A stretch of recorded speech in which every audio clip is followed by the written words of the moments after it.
Hello and Namaskar viewers, I am Sanjeev Pandya welcoming you to this week's episode of the Business Talk with AJ right here on ITV Gold. The show is brought to you by Sai CPS Services, a professional full-fledged accounting firm located in the state of New Jersey with multiple locations, and they can assist you with any tax related matters, tax audit matters. They can also help you with virtual CEO, virtual CFO. They can also take care of your bookkeeping matters, and they can also help you with the business valuation. They've been helping hundreds of thousands of individuals throughout the nation. Wherever you are in the country, you can give them a call at 908-380-6876 or visit their website saicpsservices.com. As we are just getting ready to start this week's episode, let me just tell you that last week we started this series. It's called Business Valuation. That was a part 1. And today we're going to have a business valuation part 2 of 2. This is a 2-part series. And before we begin, I'd like to welcome Mr. AJ Kumar, CPA and MBA with Sai CPS Services for over 30 years. He guides us, he informs us, and he lets us know about the details on the businesses. So AJ, welcome to the show. Thank you, Sanjeevji. You're very welcome. And I'd like you to begin. Let's begin with the summary of business valuation part 1, which we did last week. Absolutely. How important the valuation is, and how valuation can be very helpful to the business owners. Absolutely. So a business valuation essentially means how much you can get by selling this business. If you were to give this business to somebody else, how much you can get. So business valuation is extremely important, not if you're thinking about the exit strategy, but also how do you grow the business? How do you create an enterprise value for your business? A lot of people come to us for business valuation only when they need, when there is a shareholder dispute, when there is a will and estate, when there is trust planning, when there is divorce, when there is M&A happening. But I suggest to all my clients, think about the business valuation. Have the business valuation done every so often, every year, every 2 years, every 3 years. So you can focus on the variables, on the drivers that are used for business valuation, and you can consciously continue to work while you're growing the business. Focus on the variables that will help your business to get more value out of it. Okay. This is your baby. This is what you created. Make sure you get the maximum value out of it. And it also helps when there is a new owner want to step in, and if there is a merger and acquisition. Absolutely. It helps that if you have business valuation done every year or every 2 years, right? That shows the sincerity of your 100%. business, and that adds a lot of value to it. All right, so that was a part number 1 that we did it. Hope you watched it. And now let's go into the part number 2. With the part number 2 on a business valuation, let's begin with the conceptualization. Absolutely. So in the part number 2, Sanjeevji, we want to cover the tools and techniques of this business valuation. Right. We told you why the business valuation is important. We told you where you need the business valuation done. Let's talk about some tools and techniques of the business valuation so you're aware of them. I'm not expecting you to be doing the business valuation yourself, but knowing how it's done will help you plan it properly. So at a high level, there are 4 types of business valuation techniques that we use. One technique that's typically used in the market is conceptualization, where we look at rule of thumb, business reference guide. The idea is all accounting practice are sold typically for 1 time of revenue. All grocery stores are sold for typically 5 times of EBITDA. So the rule of thumb, general, your business could be better, your business could be different. So not all accounting practices have the same margin or the same EBITDA. EBITDA is a way to measure the cash flow from the business. It's earning before interest, tax, depreciation, amortization. But what we are trying to get to is how much cash flow can I expect from this business? How much income, how much money can I expect by buying this business? In how many years I can recoup my money? If I were to give you $1 million, how many years is going to take me to recoup that money? That's one technique, conceptual, based on concept, based on general market standard. And that technique is referred as rule of thumb technique, conceptualization technique, or a business reference technique. Okay, very interesting. Really like the detail on conceptual approach. What about income approach? How do you take care of that Absolutely. part? So let's talk about the income approach. In the income approach, we take the net income that you are showing on the tax return. And again, as we discussed in our first episode, it's extremely important to show proper income. In the next buyer's eyes, your business is worth only based on the income it can generate. So it's very important to think about an exit strategy 2-3 years in advance so you can show proper income on your books, proper income in your tax return. What we are looking at it is we take the income, add back depreciation, amortization, add back non-cash items to see how much cash flow this business can generate, how long this business is growing, what's the percentage. So if this business keeps growing 5% every year, if I'm making $100 today, tomorrow, next year I'll make 105. The year next I'll make 110. How many years can it sustain? What's the inflation rate? In how many years can I recoup my money? After n number of years, I will have the right to sell it off. What money can I expect to get when I, as a buyer, sell off this business in the future? All this cash flow, income is added together and then discounted to the present value, because the money you want is now, not in 20 years. What can I give you now? What do I have to give you now? And based on the inflation, based on the growth rate, based on the terminal value, in how many years can I expect this money back? What's my rate of return on this income? This approach, in summary, is referred as income-based approach. Very good. Okay, before we go to the next approach, a question I have for you. Please. Since you mentioned income and, basically you take the income of that business last year, 2 years, 3 years, and whatever it is it a truth or a myth that whatever your income is, let's say your income is net $1 million after all the expenses and tax and everything and EBITDA and everything, is it a truth or myth that your business is worth $3 million? Do they go 3 times your net income to make business worth? That's what I have read and heard somewhere. Well, the short answer is a myth. It's a myth. The real answer, if you want to think about it, there are, let's say if you buy a building, $1 million building, the rent you're getting is only $10,000 a month. In the whole year, you got $120,000. Assuming no expense, no property tax, no association fees, no expense, would you sell this building for $360 to me? No, absolutely not. Then how could it be true? Take another example. The business, there are a lot of examples when the business is not making any income. Amazon.com, for the n number of years, there was no profit. Correct. They had huge infrastructure. Is the business worth nothing just because they have no income? So how could I be charging 3 times? There are certain businesses where the rule of thumb is used, where this grocery business will say 3 to 5 times of EBITDA. Or IT business. IT business could be 3 to 4 times Correct, of EBITDA. correct. So any professional service business is typically valued based on EBITDA or net income or cash flow, and then we use n times. It could be 3 times, it could be 4 times. There was a time when IT companies were going 8 times of EBITDA.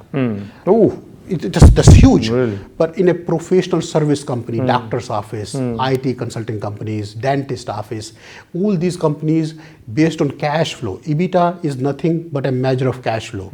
So we look at the cash flow and then we use other factors, terminal value, discount value, growth rate, and then decide is it 2.5 times of EBITDA or 7.5 times of EBITDA. Okay. But a lot of times it's certain factor of EBITDA. just wanted to clear the confusion. Absolutely. Since we're getting so much But detail that from you. technique only works when you are measuring the value of the business based on income approach, in the sense based on EBITDA. There are a lot of situations when it's not possible to measure the value of the business based on EBITDA because there is no EBITDA. Either the income is negative or the income is not in proportion to the asset value. But then if, let's say business is a convenience store, for example, or a motel, wherever most of South Asians are in there, right? And they're making so much money. Let's say they're making $100,000 at the end of the day. Now if they want to go sell the business, they say, listen, the business has a potential of making $200,000 a year. I tell you why. Because the prices of the products going to go up, while the expenses may remain the same because owner staff is on a salary is going to be perhaps the same. But the price is going to go up. Maybe in some products their margin will go up. So there is a room to go from 100,000 to 200 or maybe up to 300,000, correct? Absolutely. Okay. So in that case, do you value the business based on the current income stream or do you value the business based on the future income stream? Okay. When you say 3 times multiple of income or EBITDA or cash flow, what is this 3 times multiplied by? Is it current income or is it the future income? Correct. What's the guarantee of this future income? What's the discount rate you want to use on this future income? Say, for example, Dunkin' Donut was doing very well in winters. In summer, they were not doing as well. But they brought in this ice cream shop in there. Yes. And now the business it's one of those cases, 1 + 1 is more than 2. Because now they have summer business. People who are coming in to get the ice cream, they are getting some cold smoothie as well. Correct. Some frozen Yes, smoothies as well. absolutely. So it created a synergy between the businesses. Then the business value has increased. So Okay. it's not always 3 times of All right. EBITDA. In many, there are businesses where it can be 3 times of EBITDA, 3 times of cash flow. But in most cases, this is not how you want to value the business. Okay. All right, good. Now let's go and look in a market approach, because market approach is one of the key elements in a business valuation report. Absolutely. Again, depending on the type of business, in many cases, it doesn't matter what you say. It doesn't matter how much assets you have. It doesn't matter what income stream you have. In the market, everybody else is selling 3 times of EBITDA. So you sell it for 3 times of EBITDA. Look at the typically your housing market. How much is the cash flow? There is no cash flow. I have 3 houses. How much can I sell it for? How much is your net income? Zero. Your business, your 3 houses are worth 0. Somebody told me 3 times of EBITDA, 3 times of net income. Is that how it's going to work out? You say the market value. How much is this house being sold, or similar houses are being sold in the market? So essentially, if you extend the same housing concept to the business concept, there are databases like Realtor.com for the housing. There are databases, BizComp is one of them, IVA is another database. These databases take information from all the market for all type of businesses. They have thousands of businesses in there, recent transaction, all the transactions. So what you do, you go to the database, you have to subscribe for it, or the accountants will have access to it. You go to these databases, look at the database, see that my industry code is this, my business type is this, my size is this. So based on several factors, you try to create a subset of the businesses that were sold recently in last 1 to 3 years that looks similar to the business that you are trying to sell. Okay. And then you see the market value approach, and then you try to take an average or discount. Or that business is 20 million, my business is 2 million. Is it good or bad? It could Is be it either. is it just quickly? Please. You can answer just in a one word quickly. Is it one of those very important elements that the evaluator really have to work hard on the market approach things? Well, a good valuator will work hard on all approaches. I know Be the that, but income approach. specifically market approach. The trick with it's not working hard, it's working smartly. The trick with the value approach, when you look at the market valuation, is finding the similar. Okay. You can find a similar house, finding the exact same business with the same revenue, with the same location, with the same staff. How do you know your accounting practice does not have more competent staff than my practice? Okay. Then looking at the market approach, there are a lot of factors that you wouldn't know. So finding the right comparison is the key when it comes to the All market right, approach. very good. With that note, we're going to take a quick break, and when we come back, we got more coming your way regarding this business valuation part 2. Stay with us. Welcome back to the second half of the Business Talk with AJ. Today's topic is business valuation. Very important. If you haven't had it done for your business till now, take a look into it. You should really have it done, because you never know when you're going to need it. You know, nobody stays in a business forever. Things change, circumstances change, your obligations change, and that's when you want to bring in somebody, or you want to sell the entire business. Whatever it is, business valuation is very important. Whether you have a convenience store, whether you are owner of a motel, whether you have a dry cleaning or laundry shop or anything. Get the business valuation done, and at least know that how much is your business worth. And for that matter, or for any taxation matters for your business, or even personal tax matters, you can contact Sai CPA Services, which proudly sponsors this show, The Business Talk with AJ and ITV Gold. Sai CPA Services can assist you in any tax related or the business related matters. Give them a call at 908-380-6876 or visit their website saicpaservices.com. As we're getting all this valuable information about business valuation after the income approach and after the market approach, now let's look into asset-based approach, how many assets your business has and how they are valued in the report. Absolutely. Very well, Sir Sanjeevji. I will add, even if you think you will run the business forever, it's still important for you to know the drivers, the variables that can help you create an enterprise value in this business, increase this business substantially.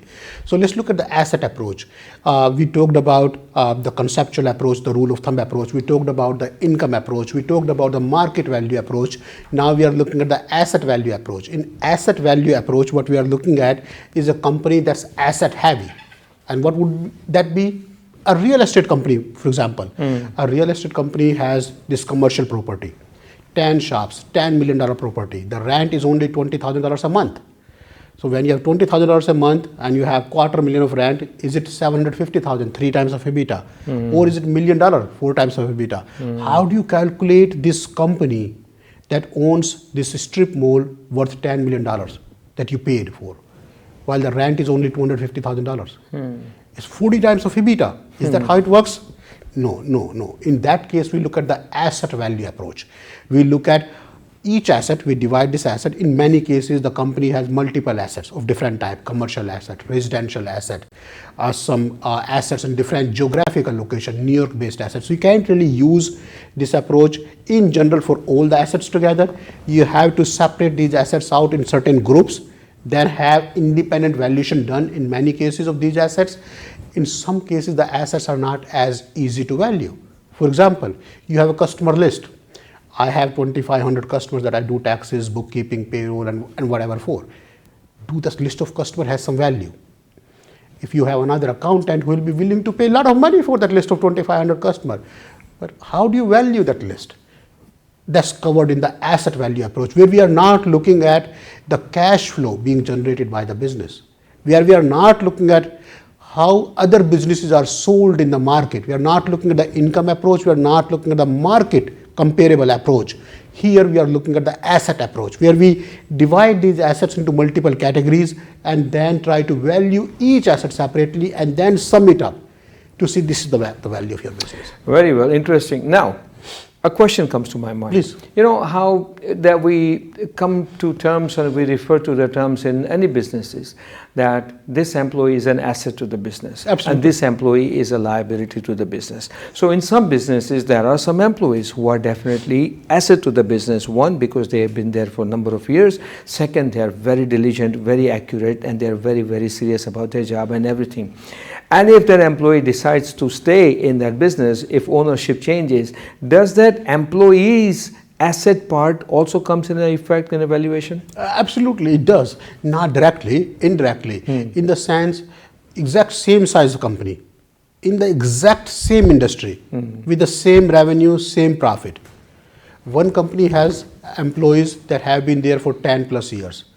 Another company has same number of employees, but these employees have been shuffling, turning over, and all these employees are less than 1 year in the duration, less than 1 year in the company. For which company you will pay more? Same revenue, same profit, same income, same size, same number of employees. This company has employees that have been there for more than 10 years, all of them, 10 employees, more than 10 years. This company has all the employees, 10 employees, less than 1 year. You decide. Okay. All right, so it does come in effect. Anyway, so with the tools and techniques, in the end, let's say if you have anything else to cover. Absolutely. So we covered the techniques at a high level. There are 4 techniques that we are looking at. Now, each technique will have its own tool. So when we look at the first approach, conceptual approach, is rule of thumb approach. There are business reference guides available in the market that talks about each business by geographical location, by size of the business, and gives you some rule of thumb approach, conceptual approach, as this IT consulting company under $3 million in the state of New Jersey is worth 3 times of EBITDA. So there are some reference guides around conceptual approach. Similarly, when we look at the tools for the income approach, we are typically looking at either the capital asset pricing model, we call it CAPM, or we are looking at the discounted cash flow model, depending on situation to situation, if it's a linear growth or if it's non-linear growth, meaning if the growth is consistent, as opposed to 1 year it's very high, 1 year it's not there, or the business is losing money. In those cases, we typically use discounted cash flow model. Then in the market approach model, we'll have another tool. We talked about BizComp, we talked about IBA, then there are PratStat. There are a lot of tools, databases that will have the company information in there. Say, for example, BizComp will have 11,000 plus companies recently sold. So you can look at that database like realtor.com to see house sold in my neighborhood under this price. Similarly, those type of databases will give you that information. So that tool, those databases are used for market approach. Similarly, there are tools, adjusted asset value that we use in the asset based approach, meaning you bought the property for $10 million, but it was purchased 50 years ago. There is a different market value now. You have done a lot of improvements to this property. Now, a lot of depreciation has happened. There is aging that's showing up. So there are a lot of tools around asset-based approach. In summary, when we talk about 4 valuation technique, conceptual model, income approach, market approach, asset approach, each technique will have own tools and trends that we have to look at. Very well for the information. Please understand, all business valuations must consider 3 different type of business valuation. Yes. You cannot say 3 times of EBITDA. No. This is the business value. Correct. You have to consider 3 different type of business valuation approach in order to come up with a value. All right. Now the last question. We only have 1 minute, maybe last question. 1 or 2 word answer. When they go for business valuation, who should they go? The licensed business valuator that they should have? Is that the one thing to look for it? And how much normal does a business valuation report cost? Absolutely. I'm glad you asked. It's one of those things when you go for your taxes, do you look for a CPA who has the license, or do you want to go somebody who is not a CPA and just doing it, or do you want to do it yourself? Same thing comes to business valuation. You want to find somebody who knows what they're doing, who have done it in the past. Ask them what experience you have, what licenses do you have, are you certified in this field for doing the business valuation? That is the key thing, certified with the Absolutely, license. absolutely. Business valuation depending on the size of the business, depending on the industry, depending on the purpose. If it includes the litigation, if the valuation expert is expected to go to court to give the testimony, correct, that wastes the whole day. Correct. So depending on the size of the business, revenue, depending on the industry, depending on the purpose, the valuation prices could be different. It could be as low as $3,000. It could be as high as $10,000. Yeah. But somebody who is charging much less than the market price, don't go there. Okay. You don't have to be finding the highest price, but don't go for the cheapest price either. All right. With that note, we come to an end of this week's episode. Remember, for the right service, whether it's a tax or business valuation or investment advice or any bookkeeping services, you go to right place, and that's a Science CPA Services. We thank Science CPA Services for sponsoring the show. They can be reached at 908-380-6876. You will see it on the screen. ScienceCPAServices.com is the website. AJ, once again, thank you so very much. I am Sanjeev Pandya, wishing you all happy and valuable days ahead. Until we meet again, same place, same time. So long. Thank you.